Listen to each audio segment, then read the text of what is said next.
میرا پیارا نبی کتنا پیارا نبی ساری دنیا کا ہے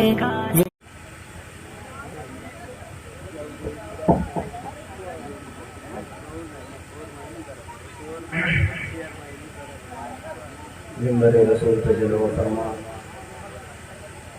شعراء کرام حفاظ کرام خصوصیت کے ساتھ خطیب و امام عالی جناب محترم المقام عبداللطیف صاحب اور جملہ سامعین پردہ نشی خواتین اسلام، السلام علیکم ورحمۃ اللہ وبرکاتہ۔ الحمد للہ رب العالمین والعاقبۃ للمتقین والصلاة والسلام على سید المرسلین وعلى آلہ واصحابہ اجمعین، اما بعد فاعوذ باللہ من الشیطان الرجیم، بسم اللہ الرحمن الرحیم۔ قد جاءکم من اللہ نور وکتاب مبین، صدق اللہ مولانا العظیم وصدق رسولہ النبی الکریم، ونحن ولا ذلك لمن الشاہدین والشاکرین والحمد للہ رب العالمین۔ انتہائی مسرت و شادمانی کی گھڑی ہے کہ آپ حضرات اپنے آقا و مولا نبی رحمت علیہ الصلوۃ والسلام کی محفل باخیر میں شرکت و حاضری کی سعادتیں حاصل کیے ہوئے ہیں۔ ہمارے وہ بھائی انتہائی مبارکبادی کے قابل ہیں جنہوں نے پوری ذمہ داری کے ساتھ اس محفل کا اہتمام اور انتظام کیا، حاضرین اور سامعین کے لیے بیٹھنے کا اچھا اہتمام اور انتظام بھی کیا۔ پروردگار عالم تمام اسلامی بھائیوں کی محنتوں، کوششوں اور کاوشوں کو خصوصیت کے ساتھ آپ کی خطیب و امام کی کاوشوں کو اپنی بارگاہ میں قبول و منظور فرمائے۔ حضرات، محفل میلاد رسول کی محفل ہے۔ ہم نے کوئی معین مخصوص موضوع کا انتخاب نہیں کیا، بلکہ اصلاح اعمال کے تعلق سے کچھ باتیں آپ حضرات کی خدمت میں عرض کرنی ہیں۔ لیکن اصلاح احوال سے پہلے تھوڑی دیر آپ حضرات کی خدمت میں میلاد رسول کی اہمیت اور میلاد رسول کا فائدہ اور اس کے نفع کے تعلق سے کچھ بات آپ حضرات کی خدمت میں عرض کر دیں۔ ایک بہت بڑے عالم دین امام المحدثین علامہ ابو الخطاب نے اپنی کتاب التنویر فی مولد البشیر کے اندر آپ نے لکھا کہ سرکار کے ایک صحابی ہیں جن کا نام ہے حضرت ابو درداء رضی اللہ تعالیٰ عنہ۔ ان کے دل میں تڑپ پیدا ہوئی بارگاہ رسالت مآب صلی اللہ تعالیٰ علیہ وسلم میں حاضری کے لیے۔ وہ اللہ کے رسول کی خدمت میں آ گیا، ملاقات ہو گئی، سرکار کی باتوں کو سنتے رہے، سرکار کے کلام سے اپنے آپ کو مشرف کرتے رہے۔ تھوڑی دیر کے بعد عرض کرتے ہیں، یا رسول اللہ اگر اجازت ہو تو میں اپنے گھر چلا جاؤں۔ حضور نے ارشاد فرمایا، اگر کوئی جلدی نہ ہو تو آج میرا دل چاہتا ہے، میری طبیعت چاہتی ہے کہ مدینہ شریف کی گلیوں کا نظارہ کروں۔ صحابی رسول نے عرض کی، یا رسول اللہ اگر آپ کا حکم ہو تو میرے اور سر پہ آپ کا حکم ہے۔ یا رسول اللہ میرا سر آپ کے سامنے خم ہے، میرے آقا میری پلکیں آپ کی راہ میں بچھی ہوئی ہیں، آپ کا جو حکم ہوگا آپ کا غلام حاضر ہے۔ اللہ کے پیارے حبیب علیہ الصلوۃ والسلام نے مدینہ شریف کی گلیوں کا نظارہ کرنے کے لیے چلنا شروع فرمایا۔ صحابی رسول حضرت ابو درداء رضی اللہ تعالیٰ عنہ اپنے نبی کے پیچھے پیچھے غلامانہ حیثیت سے چلنے لگے۔ میرے سرکار گھومتے گھومتے چلتے چلتے سرکار کے ایک صحابی اور تھے جن کا نام تھا حضرت عامر رضی اللہ تعالیٰ عنہ۔ وہ اپنے گھر میں اپنے بچوں کو بیٹھا کر، اپنے گھر والوں کو بیٹھا کر نبی کا میلاد بیان کر رہے تھے کہ میرے سرکار کیسے دنیا میں آئے، سرکار کی شان کیا تھی، سرکار کس دن دنیا میں تشریف لائے۔ یہ ساری باتیں اپنے بیٹوں کو، اپنے گھر والوں کو بیٹھا کر کے عامر بیان کر رہے تھے۔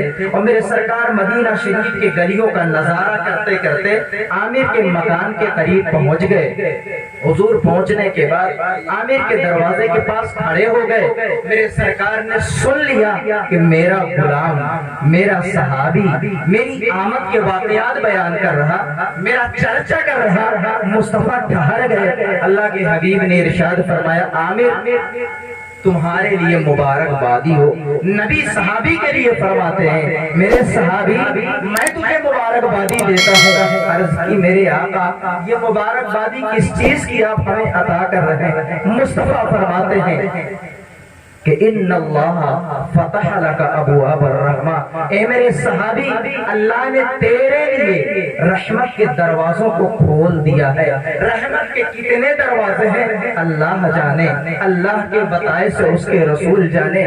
میرے نبی نے فرمایا، اے عامر تمہارے لیے میرے رب نے رحمت کے جتنے دروازے تھے تمہارے لیے کھول دیے گئے ہیں۔ والملائکۃ کلھم یستغفرون لک، اے عامر انصاری جتنے فرشتے ہیں ان کے ہاتھ اٹھ گئے ہیں، تمہارے لیے بخشش کے دعائیں کر رہے ہیں۔ پہلے آسمان پہ بھی فرشتے ہیں، دوسرے آسمان پہ بھی فرشتے ہیں، تیسرے آسمان پہ بھی فرشتے ہیں، چوتھے آسمان پہ بھی فرشتے ہیں۔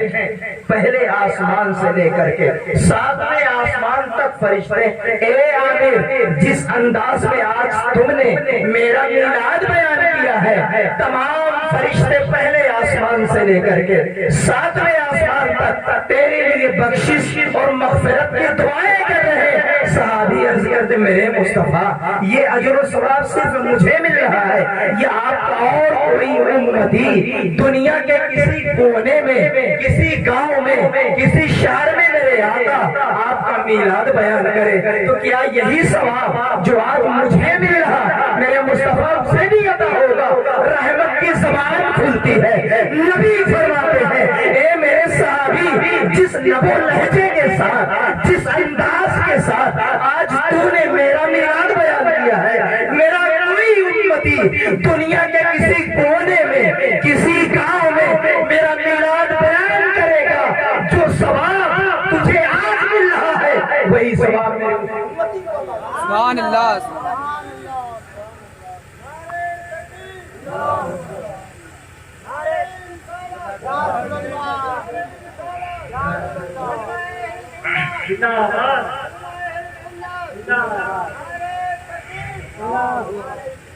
قد جاءکم من اللہ نور و کتاب مبین، تحقیق کہ تمہارے پاس اللہ کی طرف سے ایک نور آ گیا، روشن کتاب آ گئی۔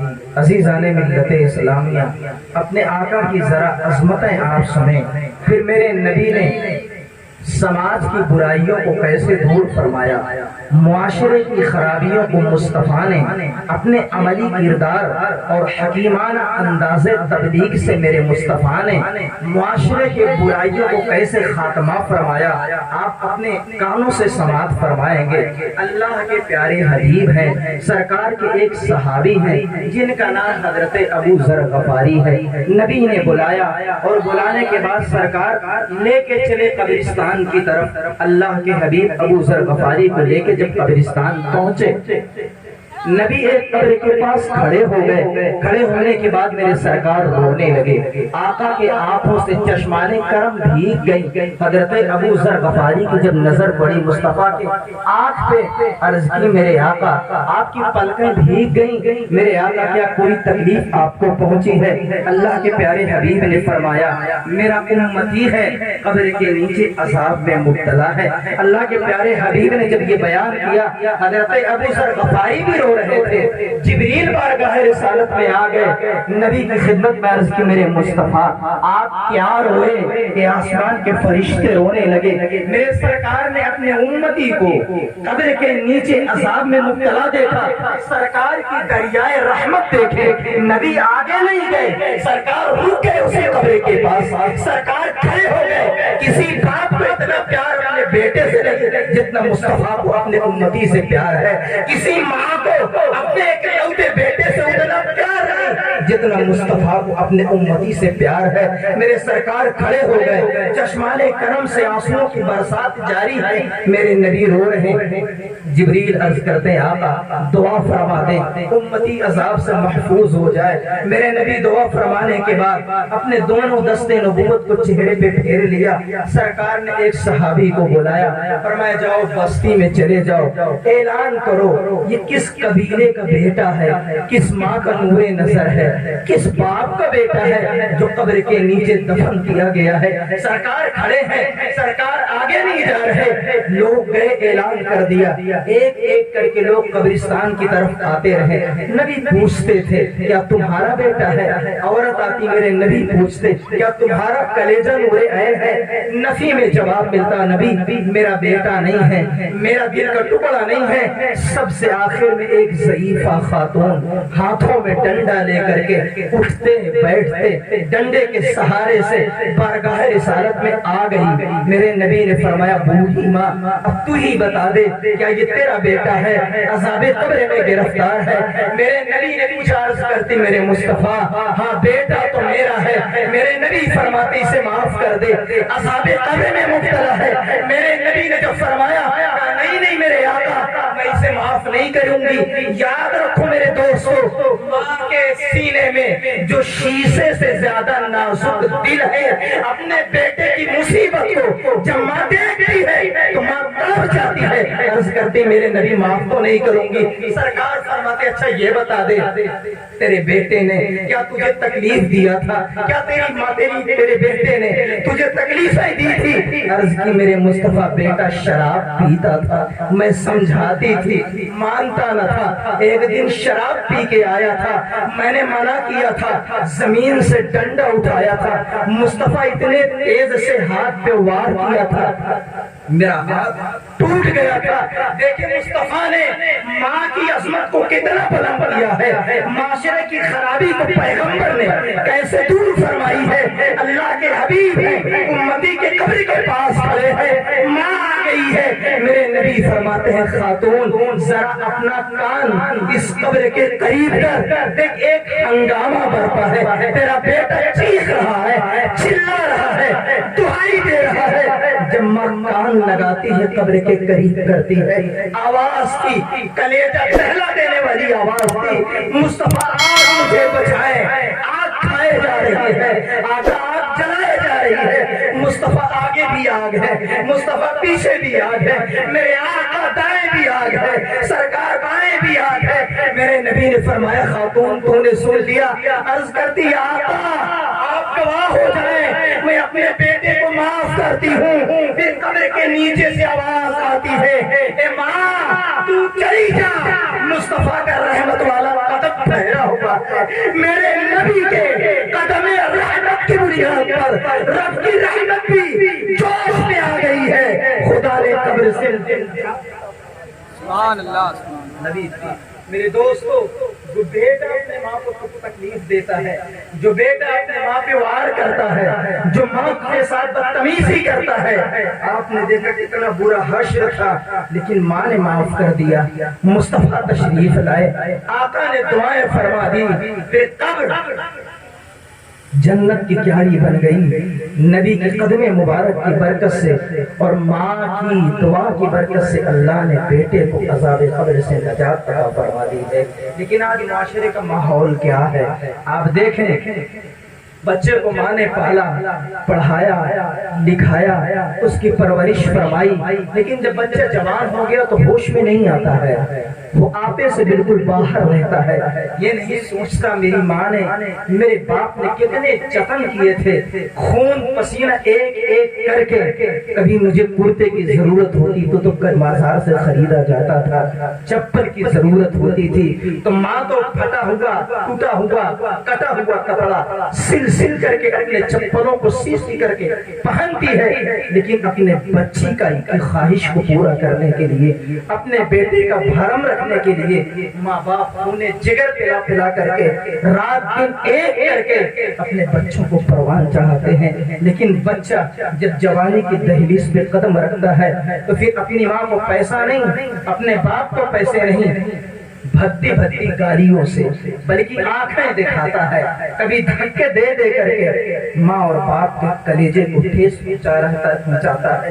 دیکھے بارگاہ رسالت میں صحابہ تشریف فرما ہے، میرے نبی کی وہ ماں جنہوں نے سرکار کو دودھ پلایا تھا حقیقی ماں نہیں تھی، میرے مصطفیٰ کی حقیقی ماں تو سیدہ آمنہ ہے، لیکن حضرت حلیمہ سعدیہ نے آقا کو صرف دودھ پلایا تھا، پرورش فرمائی تھی، لیکن میرے مصطفیٰ اپنے دودھ پلانے والی ماں کا کتنا احترام کر رہے ہیں، کتنا تعظیم کر رہے ہیں۔ سرکار مقام جعرانہ میں تشریف فرما ہے، سرکار 16 دن تک وہاں پہ اقامت پذیر رہے، صحابہ بھی تشریف فرما ہے۔